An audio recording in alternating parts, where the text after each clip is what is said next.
นี่ก็คือศิลาจารึกของพระธาตุสีโคตะบองหรือพระธาตุเมืองเก่าของชาวเมืองตะแคกท่านผู้ชมก็จะเป็นศิลาตั้งแต่อันเฒ่าแก่โบราณท่านผู้ชมสมัยโบราณแล้วก็จะมีหินเนาะท่านผู้ชมอันนี้ก็จะเป็นข้างในโบสถ์ของพระเจ้าองค์ใหญ่ของโบสถ์พระธาตุสีโคตะบองท่านผู้ชมศิลปะแบบยังคงศิลปะล้านนาไว้ท่านผู้ชมเพดานก็เฮ็ดเพดานไม้ตั้งแต่สมัยโบราณท่านผู้ชมนี่ก็จะเป็นพระกระตูที่แกะสลักโตช้างอันนี้ก็จะใช้ไม้แผ่นใหญ่แผ่นเดียวเลยท่านผู้ชมนี่นะท่านผู้ชม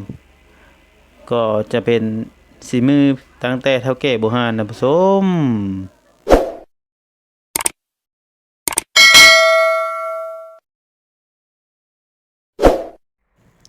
ก็สบายดีพ่อแม่พี่น้องป้องปายเบิร์ดสุขุสุคนเนาะมื้อนี้อยู่กับช่อง YouTube ตักตะแคกมื้อนี้ตักตะแขกพามาเปลี่ยนบรรยากาศท่านผู้ชมจากที่ไปเบิ่งปั้นข้าวหรือว่าดำปูดำปลาเนาะพามาเบิ่งวัดพระธาตุสีโคตะบองอันนี้ก็เป็นองค์พระธาตุสีโคตะบองที่ตั้งสง่าแคมพังแม่น้ำของสามเมืองตะแคกท่านผู้ชมอันนี้ก็มากับครอบครัวท่านผู้ชมอันนี้ก็แม่เฮาเนาะก็พาไทยเวียงท่านผู้ชมเพิ่นมาเนาะก็พาเพิ่นมาไหว้พระธาตุสีโคตะบองถ้าในกรณีจะมาตะแขงอื่นถ้าบ่ได้ไหว้พระธาตุสีโคตะบองก็ถือว่ายังมาบ่ฮอดท่าแขกท่านผู้ชมดอกไม้ทูบเทียนท่านผู้ชมก็สามารถบูชาเอาอยู่เนาะท่านผู้ชมปัจจัยก็แล้วแต่เจ้าสิให้เนาะท่านผู้ชมเนาะอันนี้ก็ช่วงหนึงเพิ่นก็ปรับปรุงทาสีใหม่ท่านผู้ชมอันนี้ก็เพิ่นทาสีเรียบร้อยแล้วท่านผู้ชมอันนี้ก็ตู้บริจาคท่านผู้ชมก็แล้วแต่ปัจจัยสัจทานของเจ้านะท่านผู้ชมอันนี้ก็จะเป็นค่าน้ำค่าไฟท่านผู้ชมของวัดพระธาตุสีโคตะบองหรือพระธาตุเมืองเก่าของเฮานั่นเองท่านผู้ชมอันนี้ก็จะเป็นศิลาจารึกที่เพิ่นหุ้มด้วยอันกระจกเนาะท่านผู้ชมอยู่ลาวก็หรือเอิ้นแก้วท่านผู้ชมอันนี้ก็หินท่านผู้ชมหินแบบสมัยแบบสไตล์แบบหินนั้นอยู่วัดภูนะท่านผู้ชม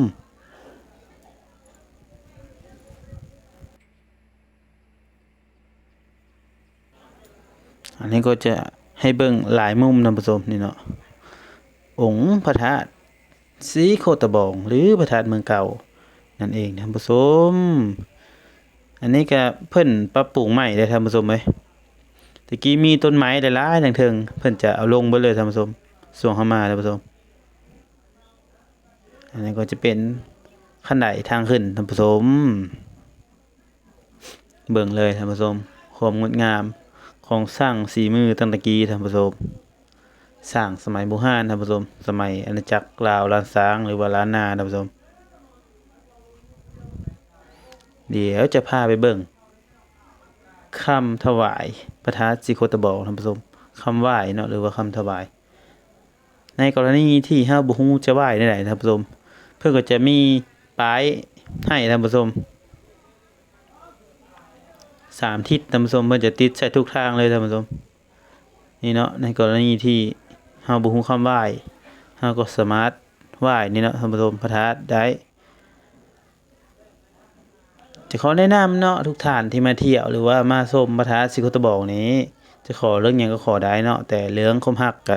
ขอยกไว้เนาะท่านผู้ชมขอยกย่อไว้บ่ให้ขอเด้อเพราะว่าเพิ่นก็บ่ได้สมหวังท่านผู้ชมก็คือนิทานนั่นแหละท่านผู้ชมก็เอาเรื่องจริงเนาะท่านผู้ชมเนาะเพิ่นก็เมื่อปรับสร้างอยู่เวียงจันทน์ท่านผู้ชม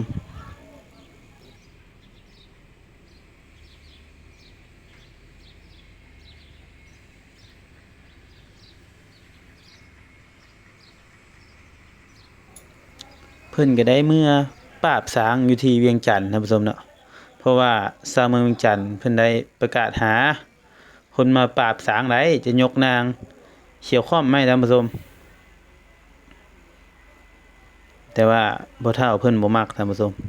ก็เลยให้คนห่างธนูใส่ท่านผู้ชมหรือว่าหน้าลั่นนะท่านผู้ชมเนาะ อันนี้ก็จะพามาเบิ่งนะท่านผู้ชม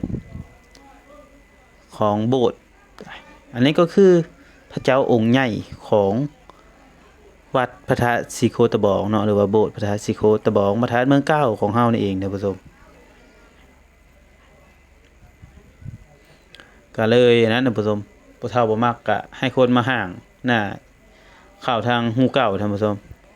ก็เลยเฮ็ดให้เพิ่นเสียชีวิตท่านผู้ชมก็เลยเอามาแต่กระดูกท่านผู้ชมมาอ่าตัวนี้ก็จะเป็นเฮ็ดเทียมใส่ท่านผู้ชมพระธาตุตัวนี้พระธาตุเพิ่นอีหลีก็ไกลบ้านหูปันเพิ่นท่านผู้ชมถ้าใครเคยมา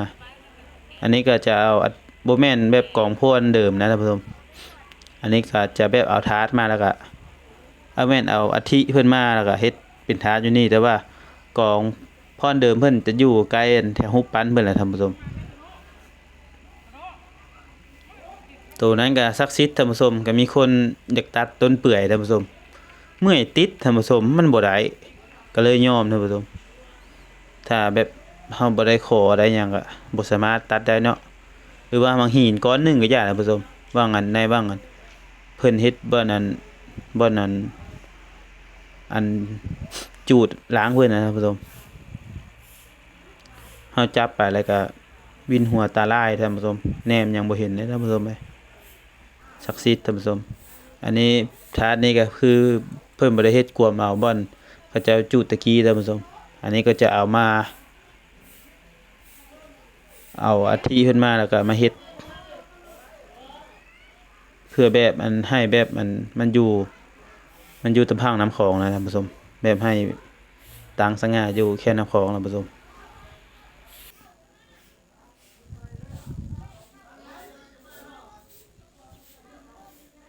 อันนี้ก็บรรยากาศ